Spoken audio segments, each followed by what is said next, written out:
The EP Podcast. Heard everywhere podcasts can be found, and always at theeppodcast.com.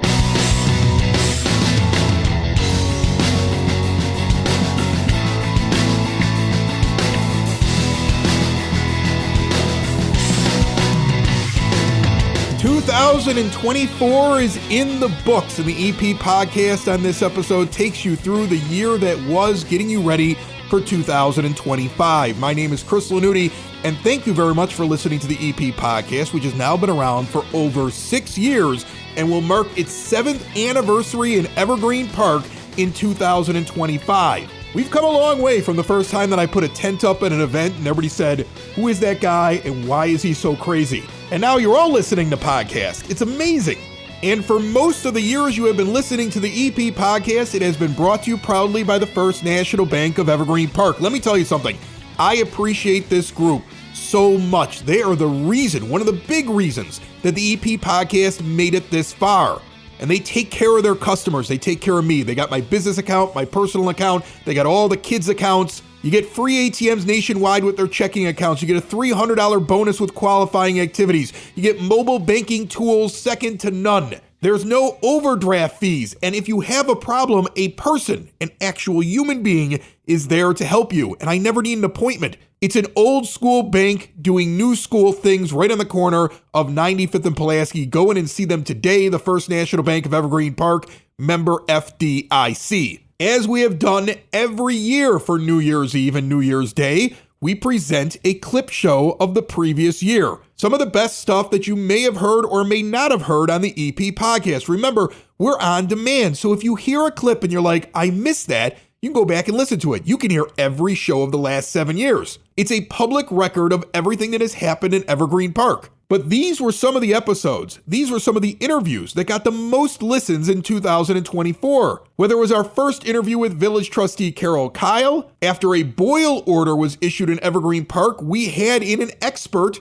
who takes care of your water to explain it. A local Little League team went to a World Series. We learned all about the street cleaning process from the guy that drives the truck. You talked about the rat problem online on Facebook. We had the health inspector in to explain it all. The EP Podcast had in so many local officials, so many people that impact your life, and each and every week you get that on demand. Remember, if you listen to us but you've never subscribed, there's a reason why you're missing some shows. Don't miss an episode. Get to the eppodcast.com now. You can pause the show for a moment. Look at all the possibilities, all the different ways you can listen, you can follow, you can subscribe. It's free, and never miss another episode. But just in case you did, here's some of the best of 2024.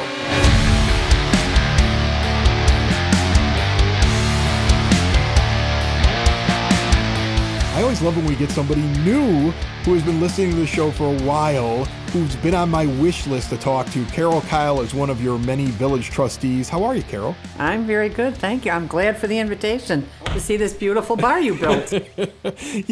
First off, what took so long? Just you weren't sure about me? No, I wasn't, like you say. One of the time I remember meeting you was when you came over to the food pantry, and this That's was right. several years ago. Yeah, like maybe around when you were just starting, and you supported us. Number one, I'm thinking, who is this guy? Who's John talking to?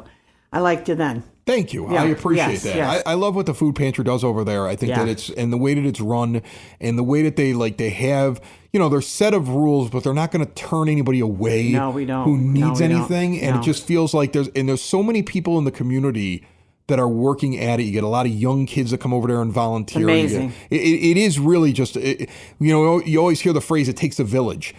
The food pantry takes a village, and there are people from all over the village that help it out, and I think that's absolutely wonderful. So there's a lot of things that we could talk about today. Yeah, there are. I get people that hit me up all the time because they think that I know everything, and I don't. I'm just the dumb podcast guy.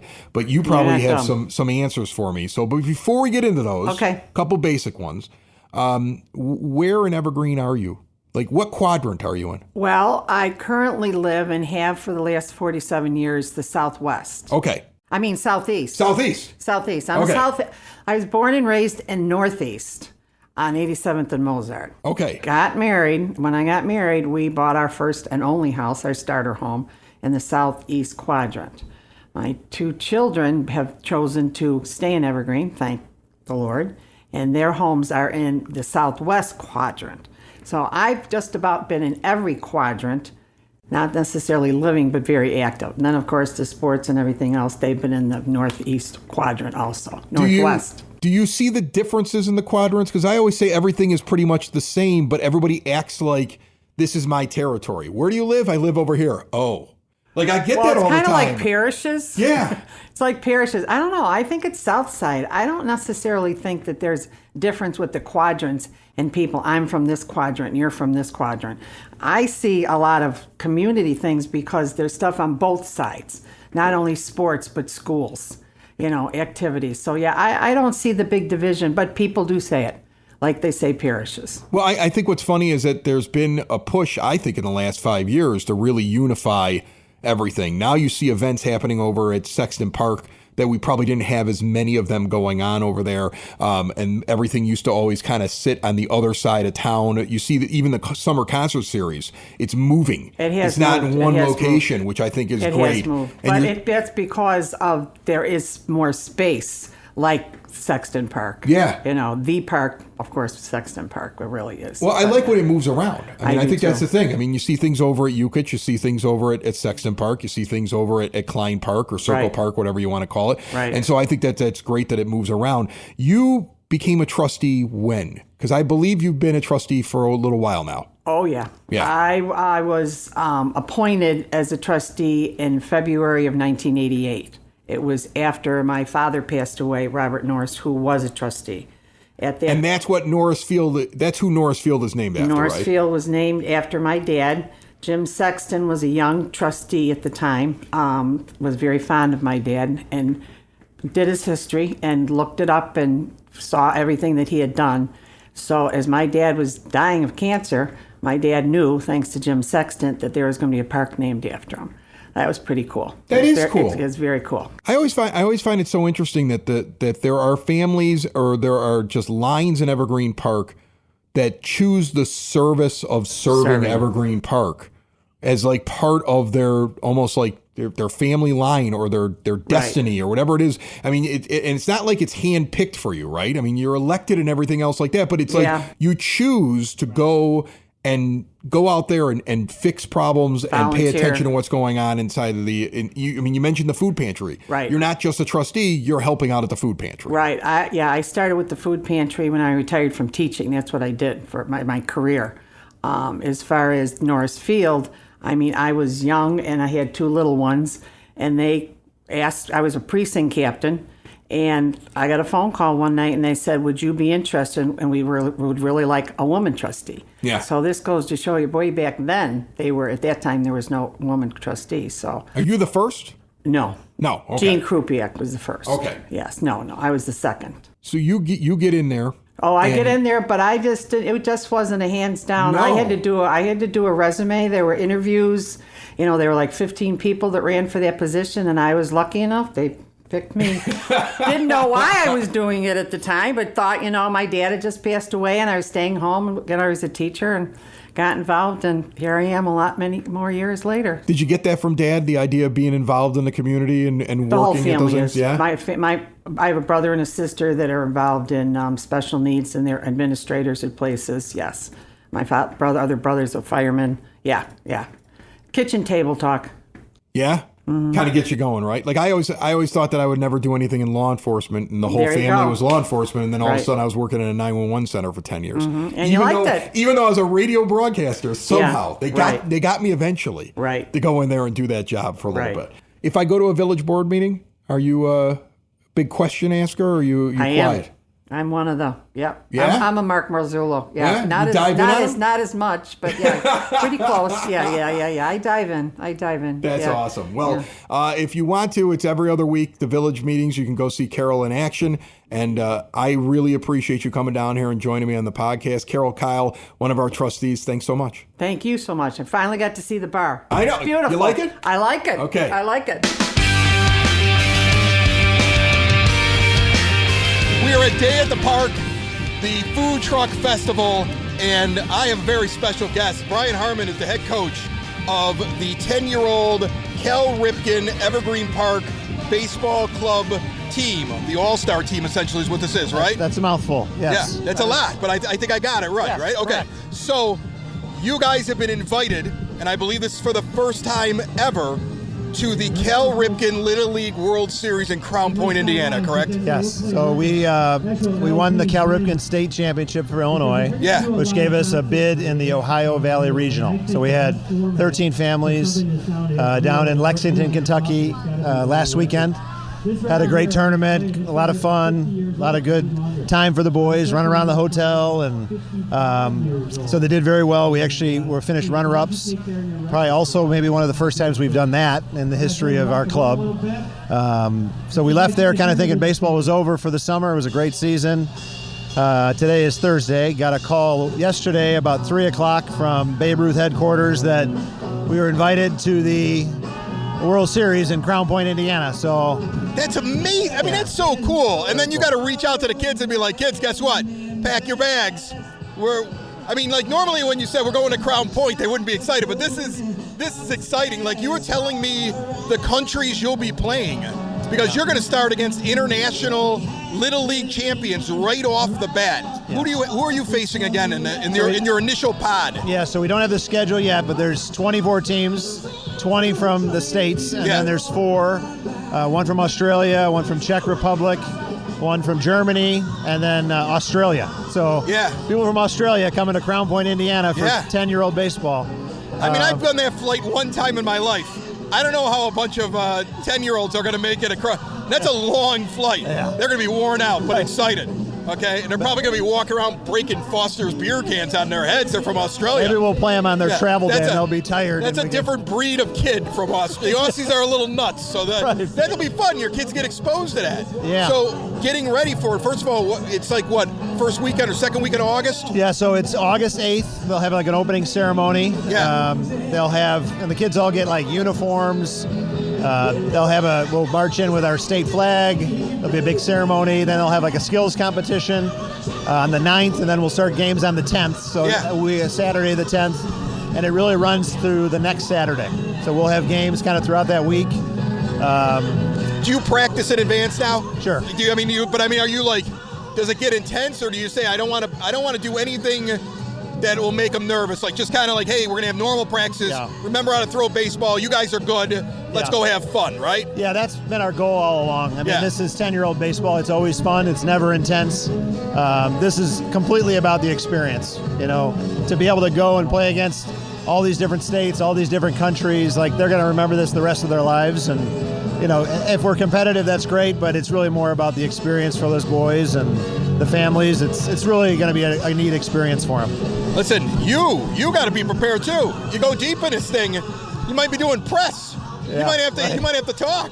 There might be a mic'd up moment. Like, I'm excited for you. That could be. Yeah. You got to think about maybe ESPN. You got to get ready for your inspirational speech that's going to be trending on Twitter. Yeah, right. Like, look at this coach. Yeah. That's my favorite coach. Like, you want to be that. You don't want to be hashtag that guy's crazy. Don't be exactly. Screaming, throwing bats out there. No, we won't be doing that. We'll represent Evergreen Park very well. Building relationships, supporting the community, and service. These are the things that Country Financial stands for. They're more than just an office you may pass by as you drive through Evergreen Park. They're neighbors who lend a helping hand and support the fabric of your community, including charitable organizations, sports, financial education, and civic organizations.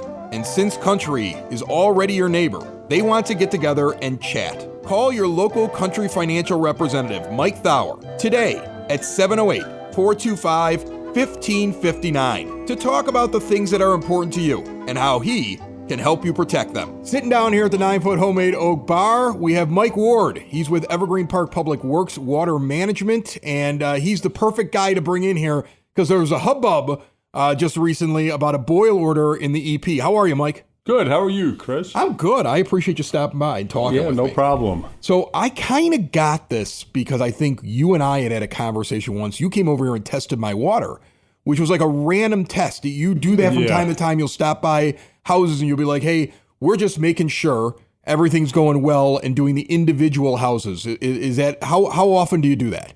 Well, I sample every week, required by the EPA.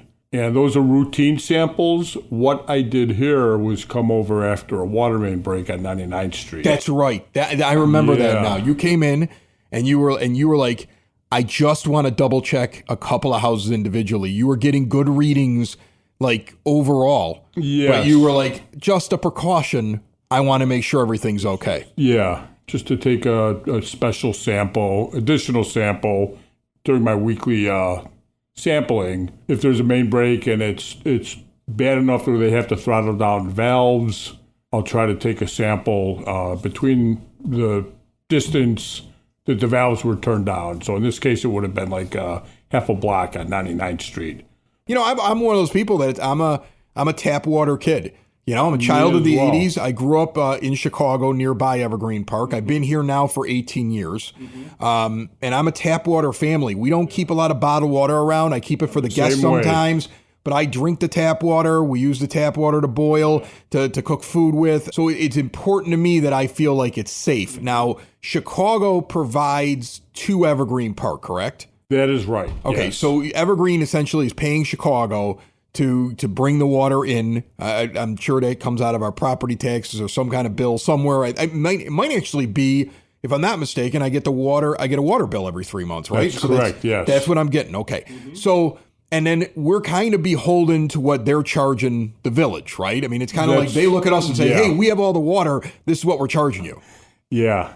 They do all the treatment. What I do is just add additional chlorine, after the water. So there's a little extra that Evergreen Park gets. What is the purpose of that? Because I hear chlorine and I think to myself, well, I put a lot of chlorine in my pool, but I wouldn't drink it. Right. It's a disinfectant. Just kills bacteria that may be present in the water. So Chicago does all the treating, adds fluoride and does all the...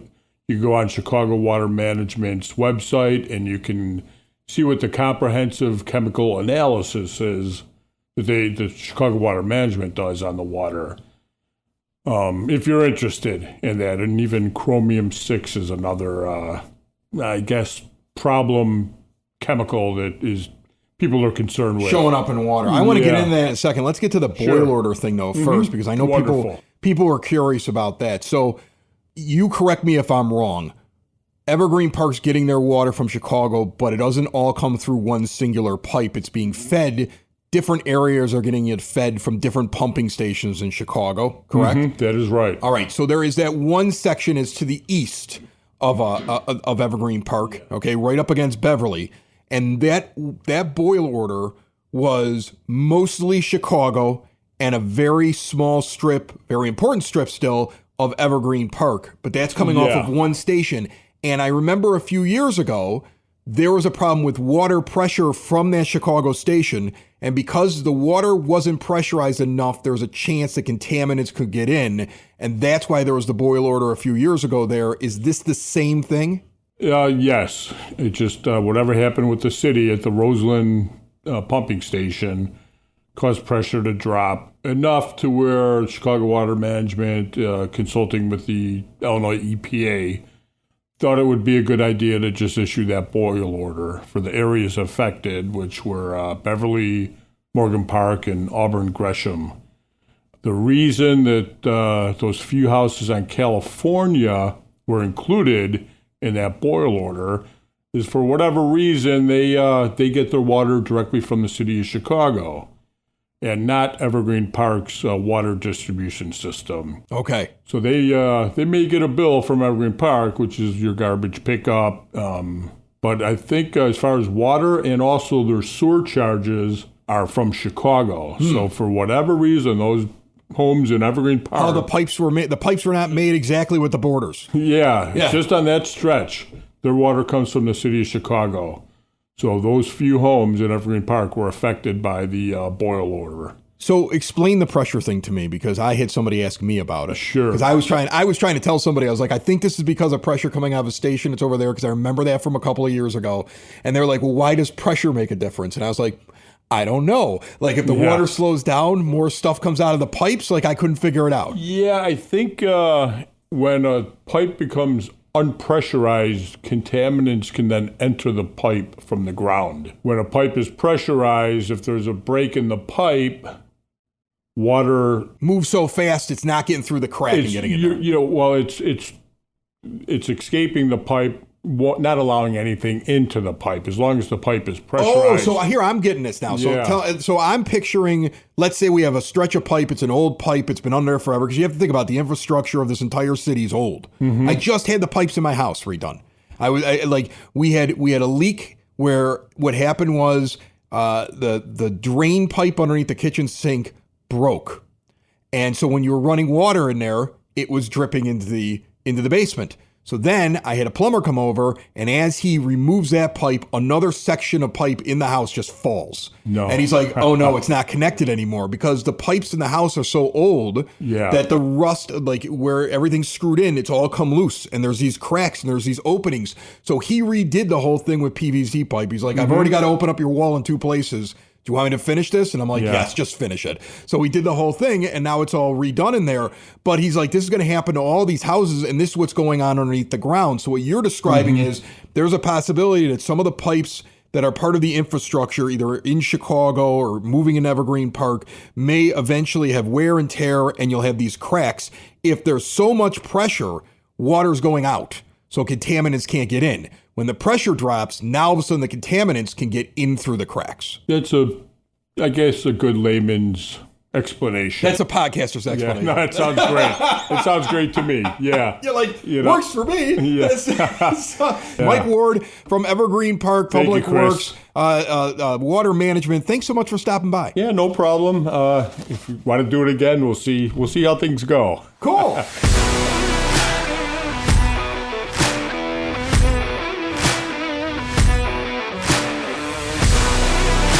Sitting down here at the 9-foot homemade oak bar, I have Jeff Leahy. He is a health inspector with the Village of Evergreen Park. And Jeff, you know why you're here. Everybody's talking about it online.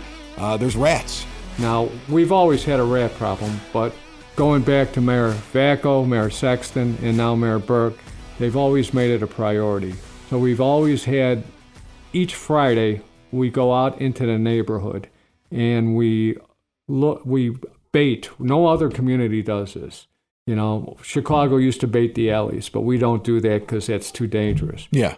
What we do is we have an animal control person. She's a part-time employee. She fields calls from various residents. We instituted recently a rat hotline. The rat hotline is available for people to call and say that they've seen rats in their yard or in their neighbor's yard or in the alley or wherever, the easement. But we've been doing this probably for over 20 years. It's just that this year, it's been a real problem. We had a very warm spring. Spring came early, and we didn't have a deep freeze. So there was more activity, and there are consequently more rats. Animals live because there's not a freeze. I mean, there's a reason why we don't get the same kind of animals up in the northern states than we get in the southern states. Certain animals can't survive because of weather, and outdoor animals like a rat that have to find shelter, more of them would have died off if it would have been That's the normal correct. winter. Not only that, they don't have a food source. Now, Right. if it's a mild winter, they're more able to salvage food, roam around the neighborhoods or your backyard in particular. That's why it's very important to keep your garbage cans and the lids tight, because basically they're looking for food. That's all, you know. And like you said, they were out more. Now, it sounds odd, but we had COVID a couple years ago, and a lot of the restaurants closed, so they kind of moved towards, you know, like out of this downtown area. That's interesting. Like the restaurants closing changed like the patterns for them. Yeah, it did somewhat, you know. And what happened is, So Chicago shut down, and they came to places that were more open. well, they came for food sources. That's crazy. Well, it is crazy, and people don't realize that. Yeah. You know, I was joking with my fellow staff members, and I said, well, you know, I'm going to bring up climate change, I'm going to bring up COVID, I'm going to bring up the different reasons why this year might have been a change, and we've just touched on two of them. You know, when all the restaurants shut down because of COVID, they had to come and look for food sources. The other thing is, and it's interesting, particularly in the Southwest area, they built a soccer field over at Mother McCauley. And now currently they're building they're building baseball diamond over at Rice. Yeah, it's more than. And Evergreen Park High School did theirs just a couple of years ago, where they redid all that. And all of them were involved, doing digging, and digging brings the rats. Well, the rats are there. It just brings them and relocates the rats. You know, they're in an environment, and you think about it. You're by St. Xavier's. They got the pond. They're in an environment where they're close to a residential area, but they live underground. And when you start digging, and we just put a nice development over there off of Cadsey Avenue, and that required digging. So whenever there's digging going on, you'll see an uptake in the rat population and the animal population in general. I'm not an expert on animals, but I've been doing this rat thing for a long time. And whenever there's like excavation of any sort, it disturbs their habitat.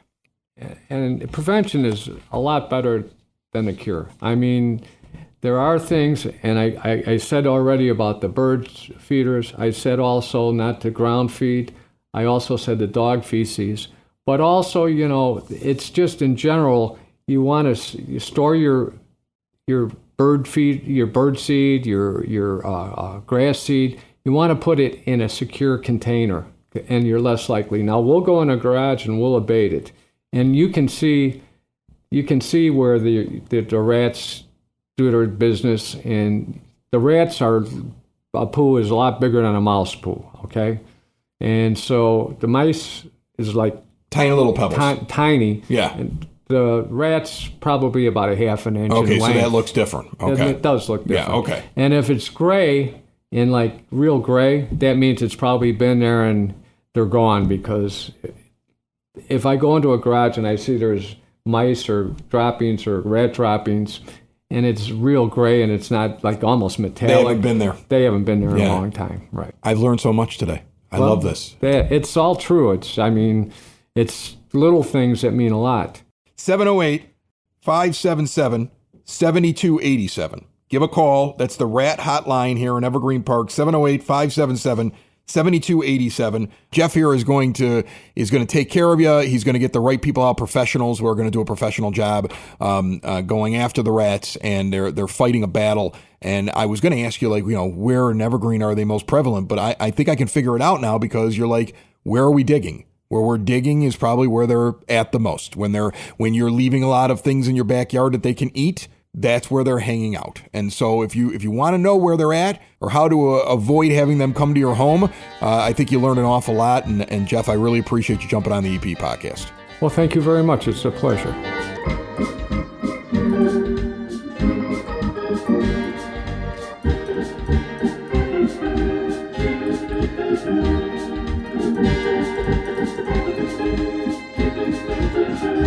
As we roll through the best of 2024, a quick reminder coming up next week. We are going to have Frank Murray from the Evergreen Park Public Library at Spoken Vine, Wine Bar and Bottle Shop, northeast corner of 95th and Kedzie. Incredible small plates, a wide array of wines, special wine club benefits. You go in there, you find something you like, you can buy it from the bottle shop. A great place to hang out over the holidays. If you still have time left during the holidays, you got date night coming up this weekend.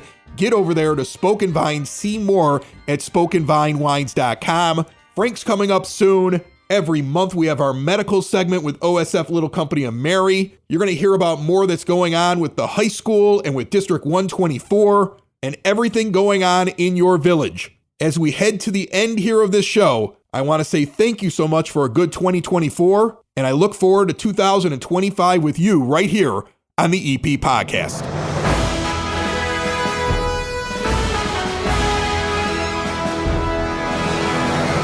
Sitting down here at the 9-foot homemade oak bar, Tim Moore is a guy you may not have met before. I've known him for a while, though. How are you, Tim? I'm good. Thank you for having me. We play 16-inch softball together. We do. Yeah, it was easy to set up this interview. All right, so you have a job that most Evergreen Park people probably wonder, like, who's the guy that does that? Is it a bunch of different people that do it? It's you. It's one truck. It's street cleaning. Street sweeping. What do you prefer? Street cleaning, street sweeping? Street sweeping is fine. Okay. So this machine, and you're the guy. You're doing it all the time. So you're moving around is a majority it of the time I do. I mean, if I'm not there or something's up, there's somebody else who might do it. Yeah. So how often do you get to a location? Because I can't imagine you're doing every quadrant in a week like garbage is. Like you might get to my block how often? Like what do you think the time frame is in between? So here on 99th Street, it's every week. Oh, every week. Yeah. So we do each quadrant every day of the week. Okay. I mean, there are times where things come up that maybe you'll get missed a week, but no one will ever get missed 2 weeks in a row. I mean, unless it's something catastrophic. Other than like during leaf season, then the schedule kind of changes a little bit. Oh, I'm going to get into that in a second because that's like one of my favorite things that Evergreen does, and I absolutely love the leaf thing. But before I get to that, describe this machine that you're driving along, because I always wondered as a kid with the street cleaners, is it just a brush that's sweeping the dirt around? Is it sucking up garbage? Is it spraying water? Like, what is it actually doing? So the water comes out, and that just keeps the dust down. The brooms on the side will kick it underneath, and there's a conveyor belt. And the conveyor belt kind of rolls, and the debris and the garbage gets thrown into the hopper in the front. And then there's a main broom, the bigger one you kind of see on the bottom, that kind of just cleans everything up. It sounds like something in a Dr. Seuss movie. That's about right. That's about right. You're like a Who moving through Whoville with that thing. All right, so you're moving along. People don't need to worry about moving their cars. You're able to kind of work around everybody else. You're getting to people. At least you're trying to get there once a week. It'll never go more than 2. Am I getting that right? Right. Okay. Right. And that's why when people ask how often you come by, I never say I will be here on Tuesday at this time, because do people count on it? Yeah. Like, are people taking their garbage and throwing it out there under the curb? I can't imagine that, right? There's people that will move when they know you're coming. They want to be. Yeah. They want their curb cleaned. Correct. So they're curious about it, but there's not a set day for it. Yes. Okay. So we go the Southwest quadrant is Monday. Okay. It's a day after your garbage day typically. Oh, okay. So day after garbage day, Correct. that's when you're aiming for it. Right. But there could be the possibility they don't get you either because of timing, weather. I would imagine, a really busy block, something going on. Something's going on. Sometimes, there's a car accident I have to go clean up, or something will happen. Oh, you clean up after car accidents? There's too. times. Sure. Yeah. Or, we're doing work somewhere and maybe the street's a little messy and you get called off and you have to go do that. But other than that, it's the day after your garbage day. I know Southeast quadrant was changed from Monday to Friday, garbage-wise. Yeah. But they're still on Tuesdays for me to come by there. Okay. That's interesting to me. See, that's the thing. I know you're out there. I've seen you go by. I could tell when you're cleaning the street. I had no idea there was a schedule. Yes. Yeah. So this is Monday. random. This is Mondays. Okay. Tuesdays is Southeast. Wednesdays would be Northwest, and Thursdays is Northeast. And then Fridays, we take care of all the main, like 95th Street, Kedzie, 99th, 91st. The big streets. Correct. So I see you on Friday. Yes. Because I'm in the Southwest quadrant, but I get you on Friday because I'm on a main street. Correct. Okay. All right. Yeah. Interesting. Very cool. All right. So let's get to the thing that I've been waiting to ask you about, and that's the leaf pickup, because I know it's coming up.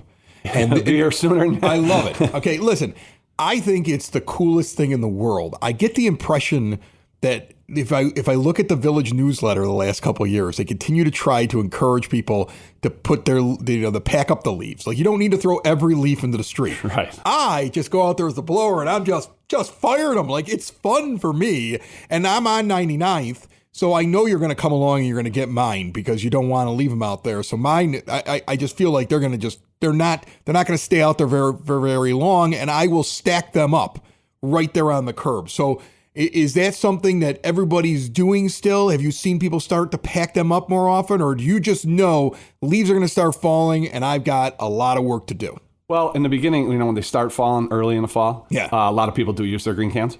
And then when it just gets, where you're just raking out into the curb, and that's where the sweeper schedule kind of fluctuate a little bit. And it's a different truck, right? It's got like a hose that comes down? Right. Yeah. Yeah. And then, so I will follow them. And then when it gets real heavy, we'll put 2 front end loaders out with dump trucks and just kind of, so there's no real set schedule. Like, we'll start an area and we will, until that's done, then we'll move on.